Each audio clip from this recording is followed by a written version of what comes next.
जय हिंद साथियों, सूर्या क्लासेज के यूट्यूब चैनल पे आप सभी का स्वागत है। हम लोग पढ़ रहे थे श्रेणी, और श्रेणी में हम लोगों ने समांतर श्रेणी पढ़ चुका था। और समांतर श्रेणी में हम लोगों ने क्या सीखा, इस बार एक बार इसको देख लेते हैं। समांतर श्रेणी में हम लोगों ने जाना कि टी एन यनवा पद क्या होता है, a plus n minus one into d. समांतर श्रेणी के यनवा पद जो है वो a plus n minus one into d होता है। और यन पदों का योगफल क्या होता है, यन बाई टू ब्रैकेट में 2a plus n minus one into D, ये यन पदों का योगफल होता है। ये चीज़ें हम लोगों ने जानी थी और इस पर हम लोगों ने सवाल भी कर लिया था। आगे हम लोग सीखेंगे गुणोत्तर श्रेणी, और गुणोत्तर श्रेणी में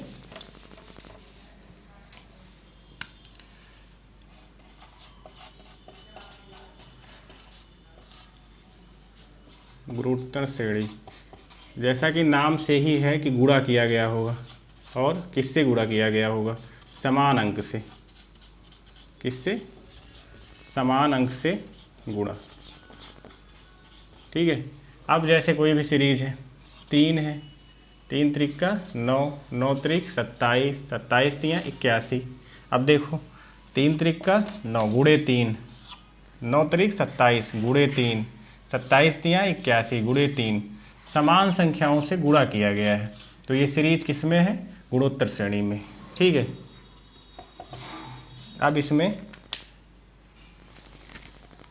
इसका यनवा पद कैसे निकाला जाता है वो देखते हैं। गुणोत्तर श्रेणी का यनवा पद, तो गुणोत्तर श्रेणी का यनवा पद T N is equal to A R N minus one, जहाँ पर ए क्या है, ए इसका प्रथम पद है। ए क्या है, प्रथम पद है, प्रथम पद। और आर क्या है, आर जो है T2 बाई T1, दूसरी संख्या बटे पहली संख्या। और यन क्या है, पदों की संख्या है। यन क्या है, पदों की संख्या है। टोटल पदों की संख्या जो है वो यन है। तो इस पर हम लोग अभ्यास करते हैं। ठीक है।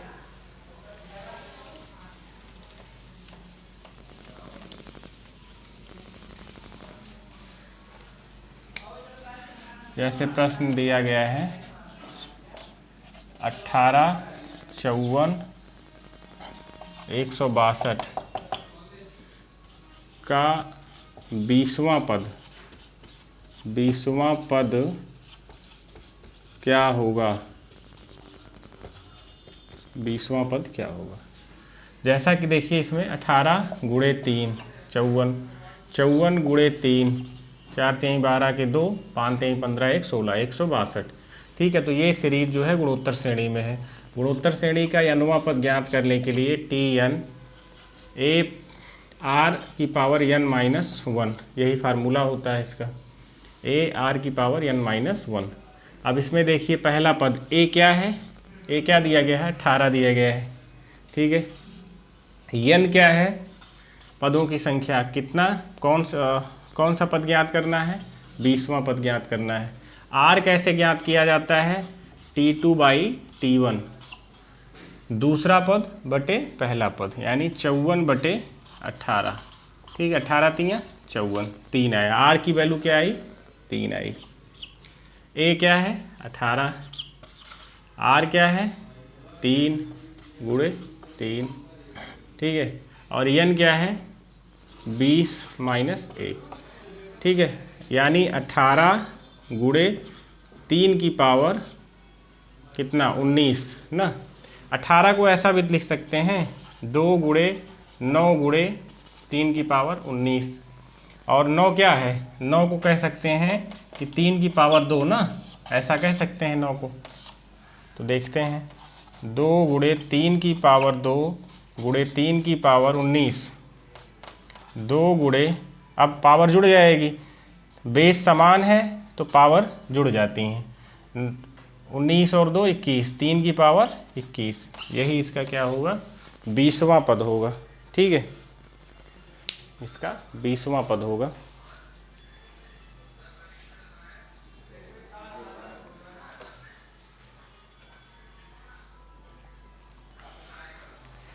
देखते हैं, दूसरा सवाल देखते हैं।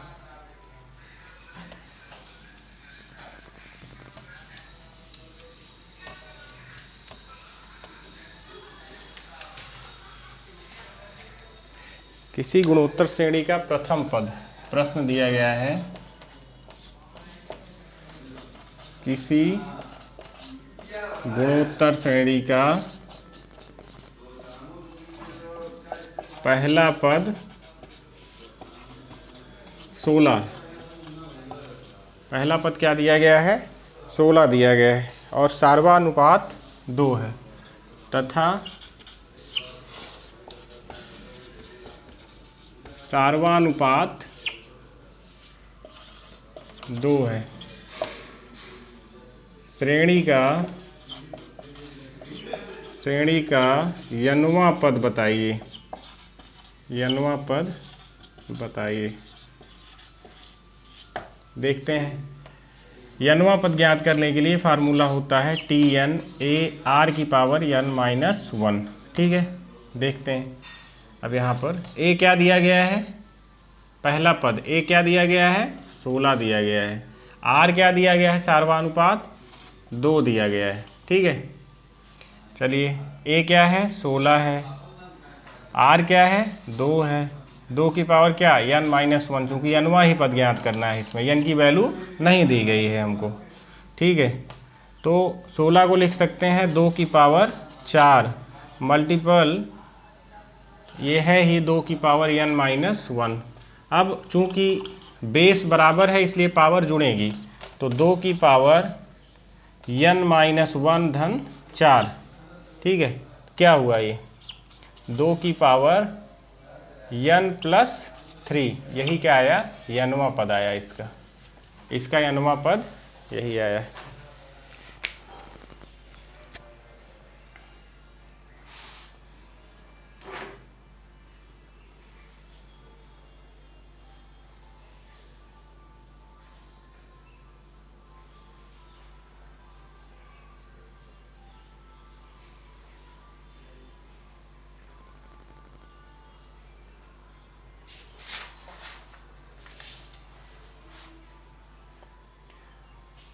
इसके बाद देखते हैं दूसरा सवाल। अब इसका थोड़ा सा चेंज करेंगे इसमें। अब जो है n वां पद दे करके और n की वैल्यू पूछी जाएगी। अब आपसे n वां पद दे करके n की वैल्यू पूछी जाएगी। जैसे है 27, 81, 243 का कौन सा पद 3 की पावर 45 है। ठीक है, चलिए हम क्या जानते हैं कि t की पावर n = a r की पावर n-1। ठीक है, अब यहाँ पर n की वैल्यू पूछ लिया। ठीक है, क्या क्या दिया गया है, Tn बराबर दिया गया है 3 की पावर 45, पहला पद a दिया गया है 27, r ज्ञात करने के लिए दूसरे पद को पहले पद से भाग देते हैं, यानी 81/27 क्या आया, 3 आया, r की वैल्यू 3 आई। इसी में सबकी वैल्यू पुट करो।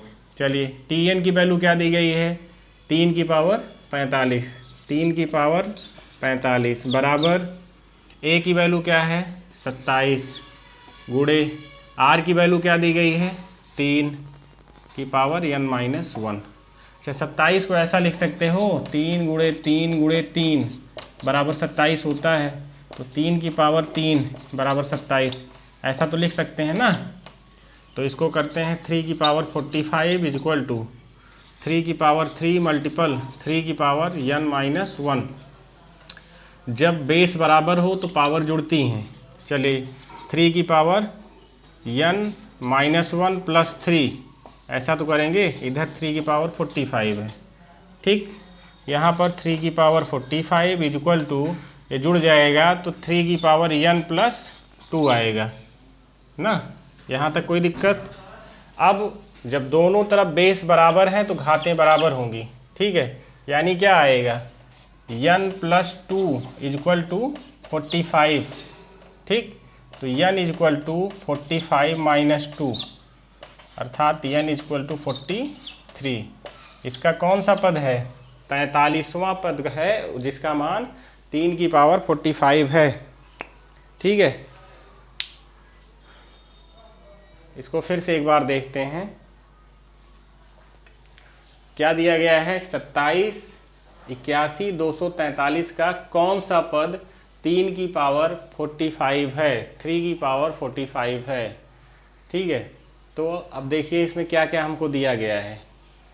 a की वैल्यू दिया गया है 27, r की वैल्यू निकालने के लिए दूसरे पद को पहले पद से भाग देते हैं, यानी 81/27 हो जाएगा और भाग देने पर 3 आएगा, तो r की वैल्यू 3 आई। tn यनवा पद जो है वो दिया गया है 3 की घात 45। अब इसमें इस वैल्यू को पुट करेंगे, 3 की घात 45 बराबर 27 गुणे 3 की घात n माइनस 1, यानी यनवा पद ही तो हमको ज्ञात करना है, n की वैल्यू ज्ञात करना है, यनवा पद दिया गया है। इसको हल करते जाएंगे, 3 की पावर 45 इक्वल टू 27 को लिख सकते हैं 3 की घात 3 गुणे 3 की घात n माइनस 1। अब जब बेस बराबर हो तो पावर जुड़ती है, बेस बराबर है पावर जुड़ जाएगी, n माइनस 1 प्लस 3, ठीक है। तो n माइनस 1 प्लस 3 करने पर n प्लस 2 आएगा, माइनस 1 घट जाएगा उसमें से जोड़ने पे, तो 3 की पावर 45 इक्वल टू 3 की पावर n प्लस 2। चूँकि बेस बराबर है इसलिए पावर भी बराबर होंगी दोनों तरफ, ठीक है। आधार बराबर होने पर घात भी बराबर होती हैं, ठीक है, घातांक के नियमानुसार। तो n प्लस 2 इक्वल टू 45, तो n की वैल्यू निकालने के लिए 45 में से 2 घटाएंगे, 2 पक्षांतर करने पे दाहिनी तरफ चला आएगा और n की वैल्यू 43 आएगी। इस प्रकार से ये लगेगा, ठीक है। और इस टाइप के सवाल लगभग समाप्त हुए। अब आते हैं गुणोत्तर श्रेणी में n पदों का योगफल, ठीक है।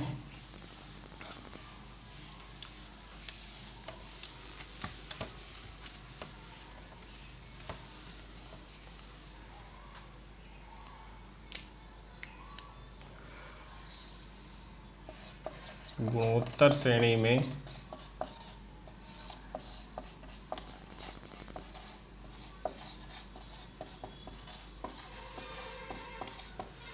n पदों का योगफल, ठीक है, यानी यस n इक्वल टू क्या होगा, S n equal to a1 minus are की पावर n और 1 माइनस आर। कब, जब एक जो है बड़ा होगा r से, ठीक है। दूसरी दशा में क्या होगा, S n equal to a1 r की power n minus 1 by r minus 1, जब r जो है बड़ा होगा 1 से। ये 2 दशाएं होती हैं, ठीक है। अब इन्हीं पर हम लोगों को प्रैक्टिस करना है, ठीक। इस पर करते हैं सवाल।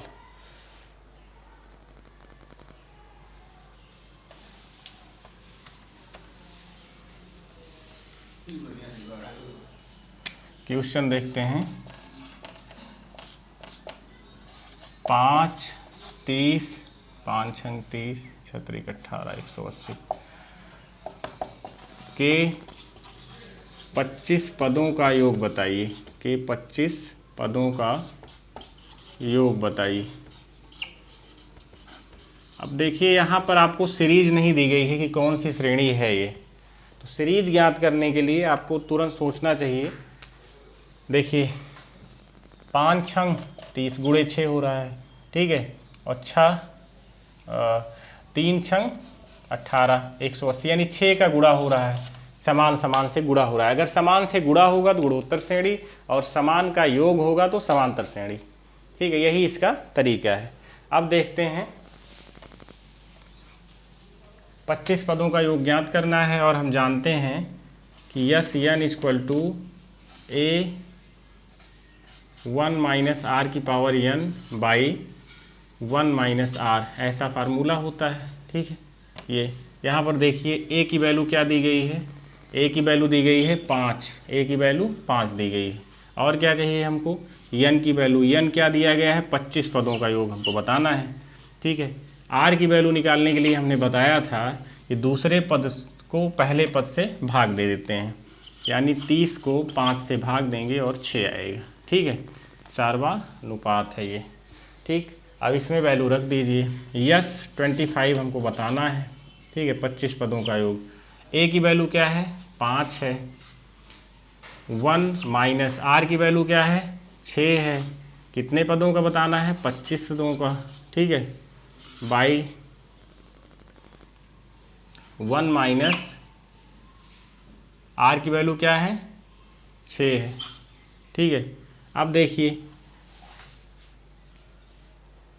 इस दशा में क्या करेंगे कि फार्मूला हमको दूसरा वाला लगाना था, बट कोई दिक्कत नहीं है, अभी इसको माइनस से गुणा कर देंगे दोनों ऊपर नीचे। क्या हो जाएगा ये, यस 25, ये आया 5 और ऊपर 1 माइनस 6 की पावर 25 बाई, एक में से तो 5 घटेगा नहीं, लेकिन एक में से 6 घटेगा नहीं, लेकिन 6 में से 1 घटा करके और बड़े का चिन्ह लगा देंगे -5। ठीक है, 5 से 5 कैंसिल हुआ, माइनस का गुणा होगा ऊपर तो -1 माइनस 6 की पावर 25, इसको ऐसा भी लिख सकते हैं 6 की पावर 25 माइनस 1, ये क्या आया 25 पदों का योगफल आया। ठीक है, अब इसके लिए करना क्या है कि यदि r की वैल्यू बड़ी है ना a से, तो हमको ये वाला फार्मूला लगाना था शुरू में ही, बट कोई दिक्कत नहीं है।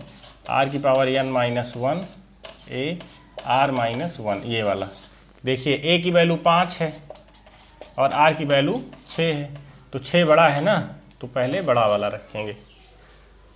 लेकिन कोई भी एक फार्मूला यदि याद रहेगा आपको तो उसमें लास्ट में नेगेटिव आएगा, नेगेटिव से मल्टीपल होकर के वो सही हो जाएगा। ठीक, एक सवाल इस पे और देखते हैं।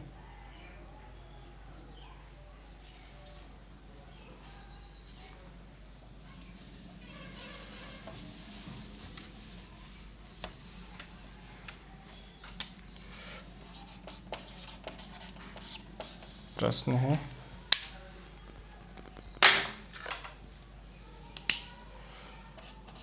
चार 12 36 के 20 पदों का योग बताइए, 20 पदों का योग बताइए। ठीक है, अब देखिए इसमें 20 पदों को बताना है, तो यस n इक्वल टू क्या जानते हैं, पहले तो हम फार्मूला हमको कौन सा लगाना है इसके लिए देखते हैं। a क्या दिया गया है 4 दिया गया है, r की वैल्यू क्या आ रही है 12/4, क्या आ रही 3, r क्या है a छोटा है ना, r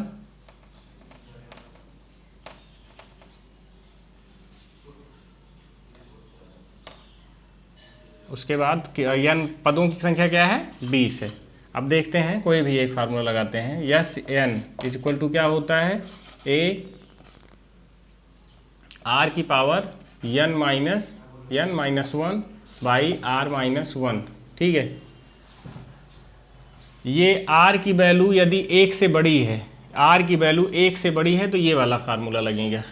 पिछले सवाल में भी हमको ऐसा ही करना था, लेकिन कोई दिक्कत नहीं है, इसलिए दिक्कत नहीं है, बाद में नेगेटिव आएगी वैल्यू, इसमें क्या करोगे -1 से गुणा कर दो ऊपर नीचे, तो क्या हो जाएगा a 1 माइनस r की power n by 1 minus r। ठीक है, ये हो गया। अब देखते हैं इस पे रख दो, वैल्यू रख दो सबकी। s कितने पदों का बताना है 20, s 20, a की वैल्यू क्या है 4 है, r की वैल्यू क्या आई 3 आई, और n क्या दिया गया है 20 माइनस 1 और 3 माइनस 1 नीचे होगा, क्या आएगा 4 3 की पावर 20 माइनस 1/2। ठीक है, 2 दूना 4, यानी फाइनल में आया ये। ठीक है,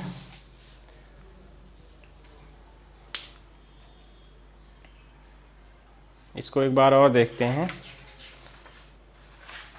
प्रश्न दिया गया है कि 4 12 36, ठीक है, के 20 पदों का योगफल बताइए। तो ये श्रेणी किसमें है? गुणोत्तर श्रेणी में है। ये गुणोत्तर श्रेणी के लिए n पदों का योगफल होता है यस एन ए ब्रैकेट में r की पावर n माइनस 1 बटे r माइनस 1।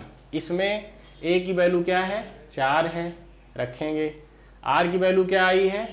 दूसरा पद बटे पहला पद क्या 3 आई। ठीक है, n पदों का बताना है तो 20, n के स्थान पे 20 होगा, माइनस 1, नीचे 3 माइनस 1, हल करने पे ये 2 आएगा। ठीक है, 2 से 2, 2 दूना 4, तो 2 ब्रैकेट में 3 की पावर 20 माइनस 1, यही आएगा। ये होता है n पदों का योगफल ज्ञात करना। ठीक है, अब अनंत संख्याओं का, ठीक है, अगर जैसे ये तो लिमिटेड पद है ना, इसमें कितने पदों का बताना था? 20 पदों का। जब पदों की संख्या दी गई होगी तो वो अनंत नहीं होगा, लेकिन जब पदों की संख्या नहीं दी गई होगी तो उस दशा में क्या करेंगे? अनंत तक रहेगा वो, तो उसके लिए एक अलग फार्मूला है।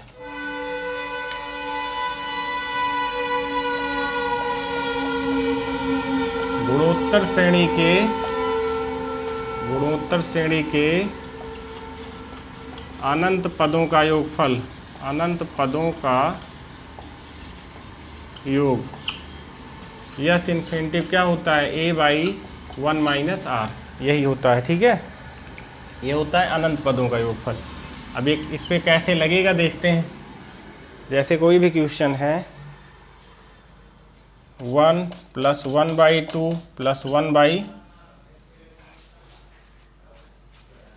4 plus 1 by 8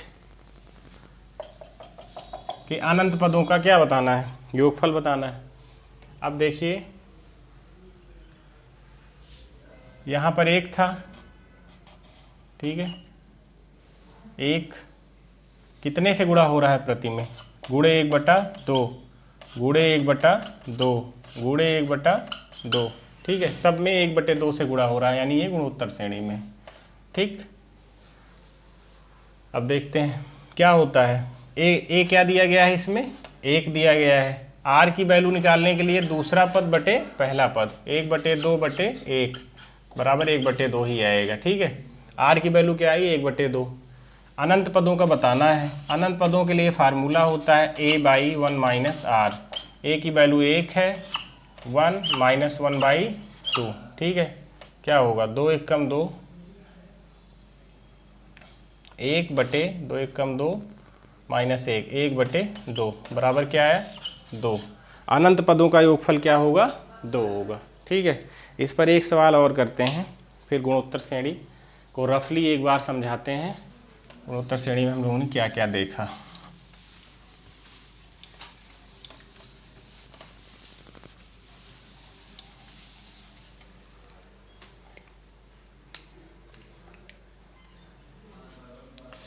one plus 2/3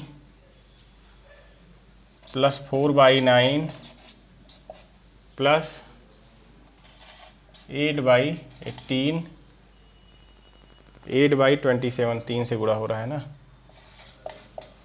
plus अनंत पदों का योगफल बताना है। ठीक है, ये है प्रश्न।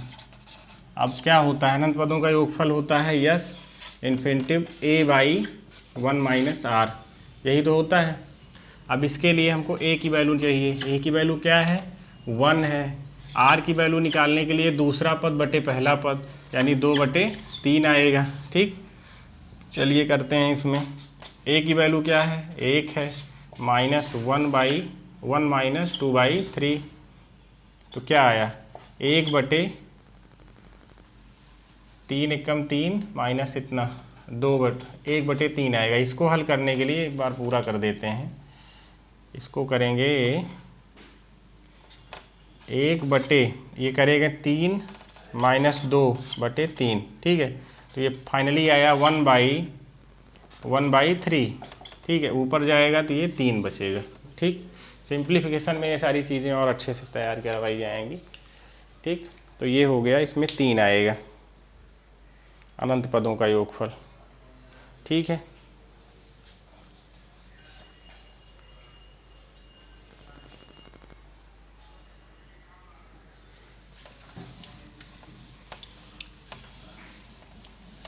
अब क्या होता है, यदि 3 पद, ये एक नोट्स बना के लिखें, यदि 3 पद ए बी सी गुणोत्तर श्रेणी में हों, गुणोत्तर श्रेणी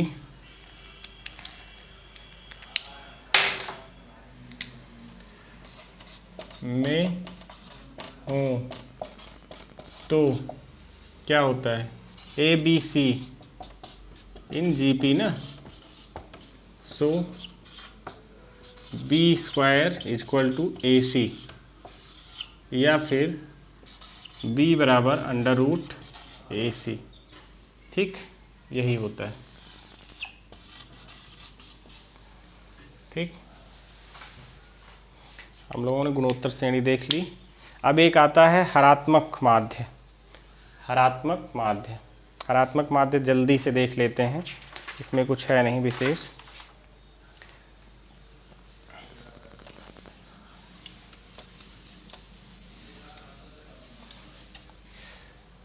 हरात्मक माध्य क्या होता है,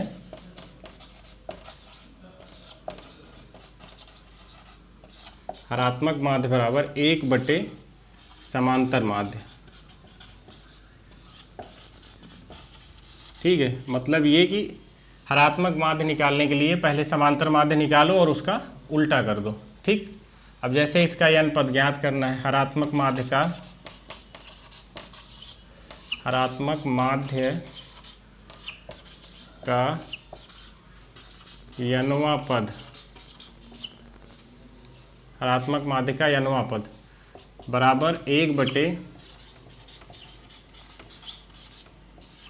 समांतर माध्य का n वां पद।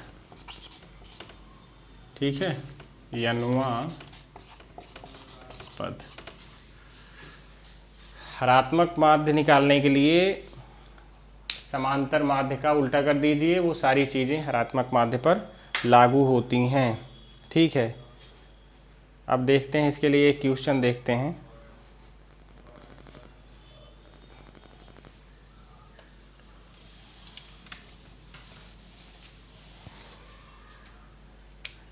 जैसे है कोई श्रृंखला है,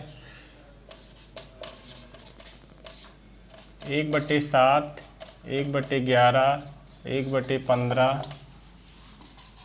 का 20वां पद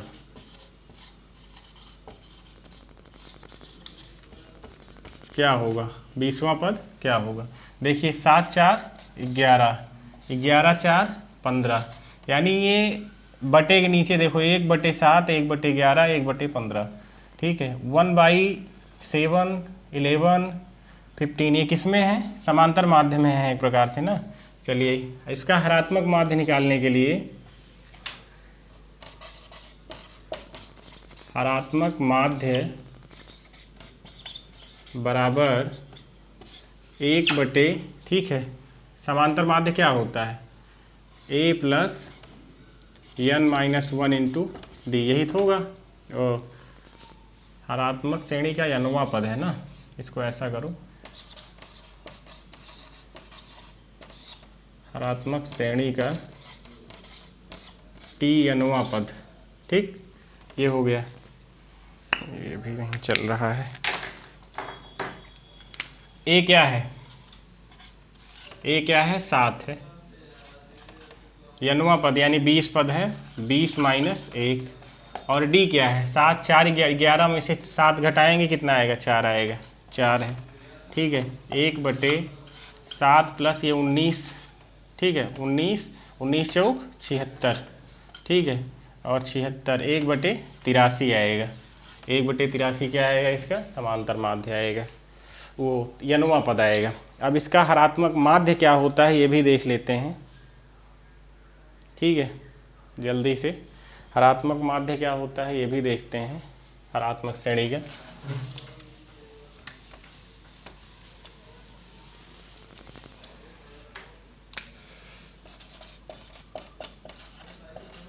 हरात्मक माध्य, ठीक है, 2ac by a plus b, ठीक है। यदि तीन संख्याएं a प्लस c, तीन संख्याएं यदि a और a b c in HP तो यही होगा हरात्मक माध्य इसका, ठीक है। समांतर श्रेणी और गुणोत्तर श्रेणी ये दोनों पूछी जाती हैं एग्जामों में। हरात्मक माध्य में 90 पद का मान पूछ लिया जाएगा तो पूछा जाएगा, नहीं तो ये परीक्षा में बहुत कम देखने को मिलता है, ठीक है। और अब आता है इसके आगे एक छोटा सा, और ये कभी कभी पेपर में पूछा जाता है, तत्समक और प्रतिलोम, ठीक है। एक तरफ ये तत्समक हो गया, ये तत्समक नहीं तो तत्सम बोलते हैं, तत्सम आइडेंटिटी इंग्लिश में बोलते हैं, आइडेंटिटी। और प्रतिलोम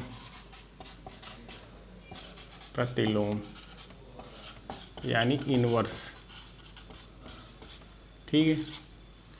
तत्सम यानी आइडेंटिटी में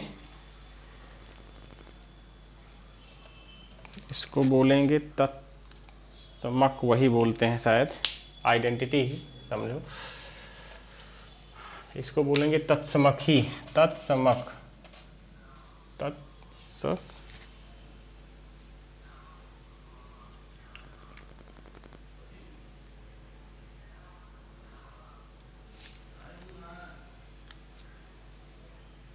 तस्मक,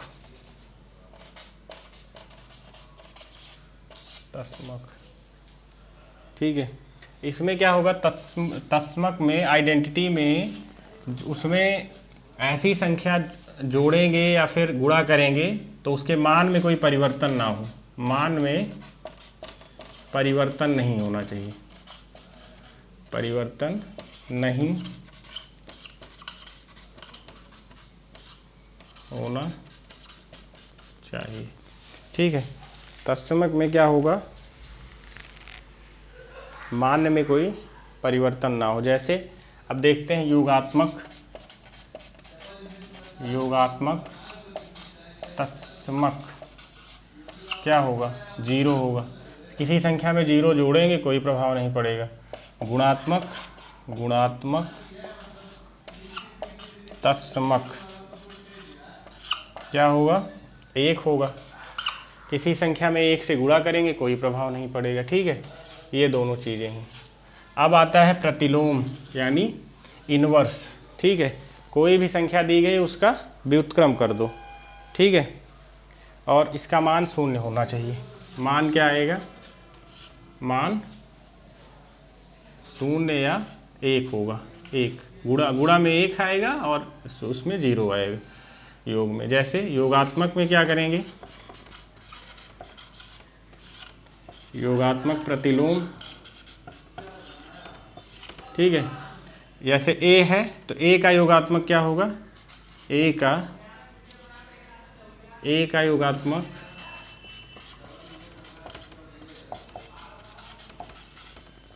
ठीक है -a होगा।